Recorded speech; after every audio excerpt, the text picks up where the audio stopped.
chapitre 2, le verset 33. Dis quoi? Élevé par la droite de Dieu, il a reçu du Père le Saint-Esprit qui avait été promis et il l'a répandu comme vous le voyez et vous l'entendez. Tu vois ce verset, mon frère? Il dit que le Saint-Esprit a été répandu comment? Comme vous le voyez et l'entendez. Ça veut dire que lorsque l'Esprit de Dieu est répandu sur quelqu'un, ça se voit et ça s'entend. Donc si Dieu te donne un don spirituel, tu vas le voir et tu vas l'entendre.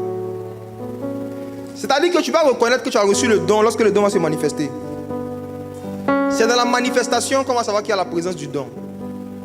Il ne faut jamais se dire, j'ai prié, j'ai dit Seigneur, donne-moi le don d'opérer des miracles. Et puis j'ai senti un frisson. Je dis Amen, j'ai reçu. Frère,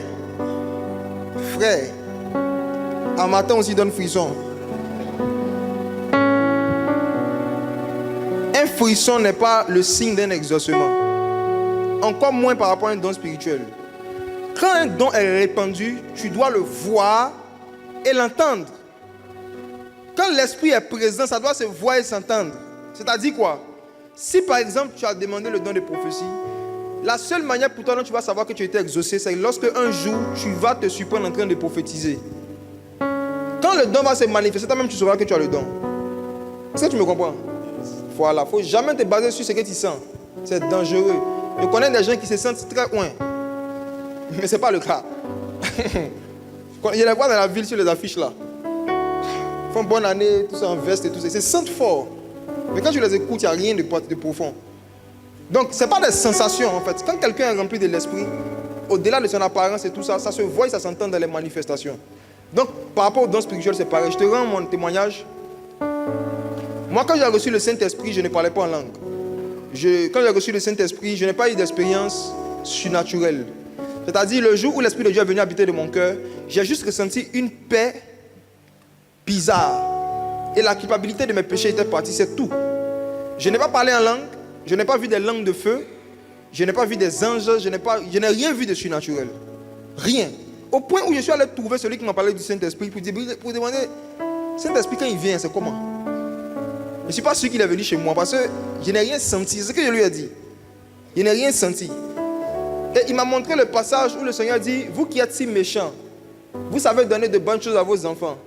À plus forte raison, votre Père qui est dans les cieux ne donnera pas le Saint-Esprit à ceux qui le lui demandent. Mais quand tu lis ce verset, tu vois que Dieu dit que si tu demandes le Saint-Esprit, c'est-à-dire que si tu te répands et que tu l'invites dans ton cœur, tu l'as reçu. Que tu aies senti quelque chose ou pas. C'est une promesse qui est exacte à 100%. Donc il m'a dit que si tu t'es vraiment repenti de tes péchés, tu as reçu le Saint-Esprit. Il dit facilement comme ça. Il dit oui. Il dit ok. Maintenant, qu'est-ce qui s'est passé?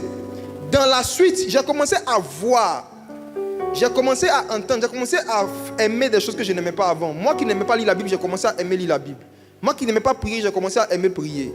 Moi qui ne m'intéressais pas à tout ce qui est instruction, connaissance, j'ai commencé à lire, à écouter des prédications.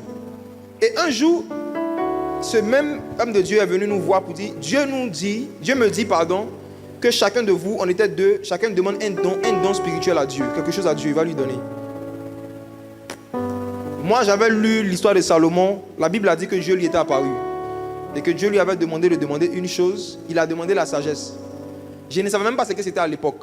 Mais je me suis dit quoi? Si Salomon avait l'argent, et puis il a laissé pour demander la sagesse. Et puis j'ai vu dans la suite que quand il a demandé la sagesse, Dieu lui a donné l'argent. Donc j'ai fait mes calculs comme ça, j'ai dit bon, je vais demander la sagesse. Naïvement.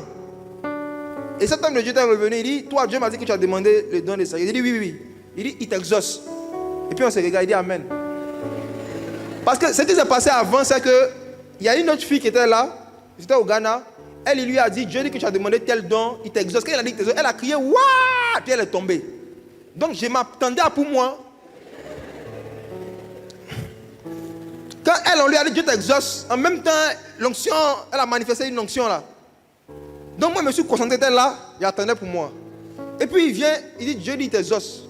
Il te donne le don de parole de sagesse. Et puis on s'est dit, ensuite, il dit non, il t'a exaucé. Il dit, mais exaucé comme moi. Et elle, ma voisine. Oh. Je suis exaucé comme ça.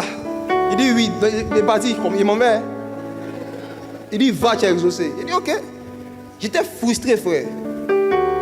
Il dit, pourquoi tous les gens tombent, ils ne tombent pas? Déjà, même eux, ils parlent en langue, mais ils ne parlent pas en langue. Petit don aussi, il a demandé. Il n'a pas senti un truc qui me confirmait que ça est là. Frère, je n'ai rien senti. Mais quand je suis revenu à Abidjan, ce que j'ai constaté, c'est que je n'avais pas été enseigné sur ce don-là. Je ne savais pas comment il se manifestait. Mais j'avais remarqué que je ne prophétisais pas, je ne parlais pas en langue. Je n'avais pas de vision. Mais quand je prenais un texte des Écritures, quand je lisais un passage et que j'expliquais ma compréhension, mes aînés, à l'époque, les pasteurs, les gens, ils disaient, ah, on n'a jamais vu ça comme ça. Et puis un jour, un qui m'a dit, ça c'est le don des paroles de sagesse. Il dit, ah, c'est ça qui est là. C'est dans la manifestation que j'ai su que j'avais le don.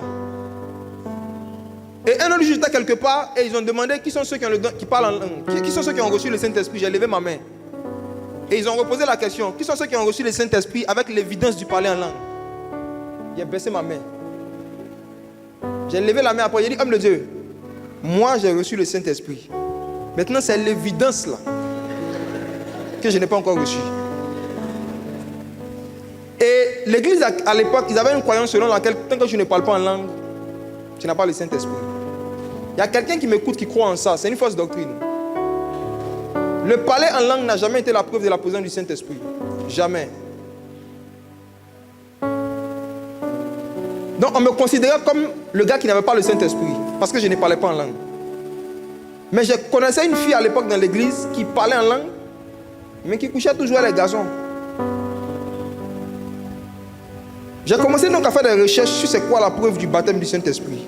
Et j'ai découvert dans ma Bible un passage merveilleux, 2 Corinthiens 3, le verset 17, qui dit que là où est l'Esprit du Seigneur, là se trouve la liberté. C'est-à-dire que ce qui atteste la présence de l'Esprit du Seigneur, c'est quoi? C'est la liberté. La liberté par rapport à quoi? Par rapport à l'esclavage du péché.